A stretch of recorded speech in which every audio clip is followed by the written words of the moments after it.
Celui qui pense connaître ne peut plus connaître. Je viens aujourd'hui répondre à la question de la sœur Alexandrine Rey.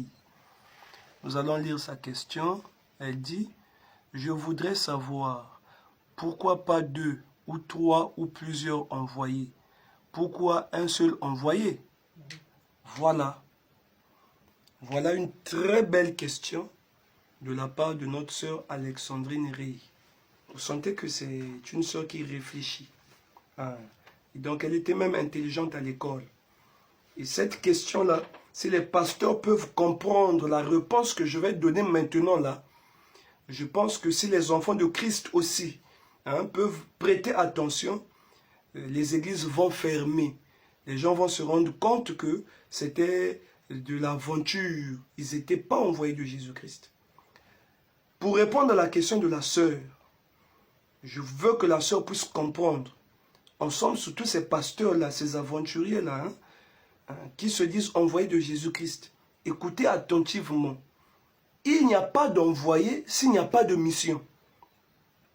S'il n'y a pas de mission, on n'a pas besoin d'un missionnaire.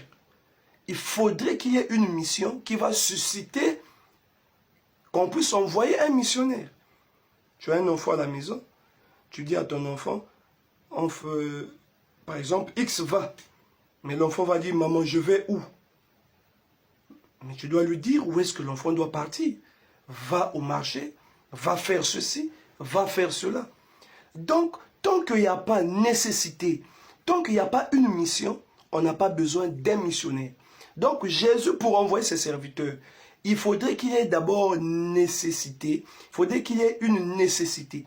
C'est-à-dire un problème qui va susciter, qui va pousser à Christ d'envoyer son serviteur vers un peuple précis. Voilà pourquoi dans Matthieu, le chapitre 10, le verset 5, il est écrit « Tels sont les 12 que Jésus envoya, après leur avoir donné des recommandations suivantes. N'allez pas vers les païens, n'entrez pas dans les villes des Samaritains, allez plutôt vers les brebis perdues de la maison d'Israël. » Donc quand Jésus-Christ envoie son serviteur, il lui montre d'abord le lieu, l'endroit où il doit partir. Et Jésus lui dit qu'est-ce qu'il doit aller faire. Jésus dit aux apôtres, allez prêcher et dites, le royaume des cieux est proche. Donc vers les Israélites, le message pour les Israélites, c'est le royaume des cieux est proche. Le peuple vers qui Jésus envoie Pierre, c'est les Israélites.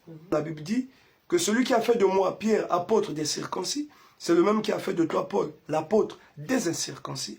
Il faudrait donc que je reste ici en Israël et que toi tu ailles vers les païens. Cependant, nous constatons que Jésus a choisi aussi Paul et il a envoyé Paul vers les païens avec un message précis, la prédication de la croix. 1 Corinthiens le chapitre 1, le verset 17.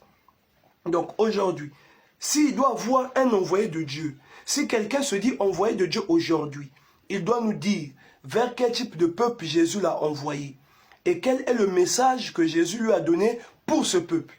Et retenons, ce peuple-là, ça ne doit pas être les Israélites, ce peuple-là ne doit pas être les païens, mais ça doit être un peuple aujourd'hui qui a un problème et vers ce peuple-là, Jésus doit envoyer son serviteur avec un message qui doit résoudre le problème de ce serviteur. À noter, ce n'est pas les miracles qui résout le problème d'un peuple, ce n'est pas des prodiges, mais c'est la parole, le message que Jésus donne à son serviteur. Quand il prêche la parole au peuple vers qui Jésus l'a envoyé, c'est ce message-là qui sauve le peuple. Voilà pourquoi nous disons aujourd'hui, il n'y a pas d'envoyé. S'il y a un pasteur qui se dit envoyé, Jésus l'a envoyé vers quel peuple?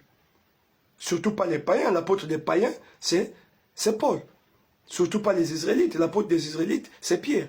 Toi, tu as envoyé, Jésus t'a envoyé vers quel peuple? Là, je pense qu'ils n'ont pas de réponse. Ici, il y a un qui a une réponse. En tout cas, nous attendons sa réponse. Mais je sais qu'il n'y en a pas.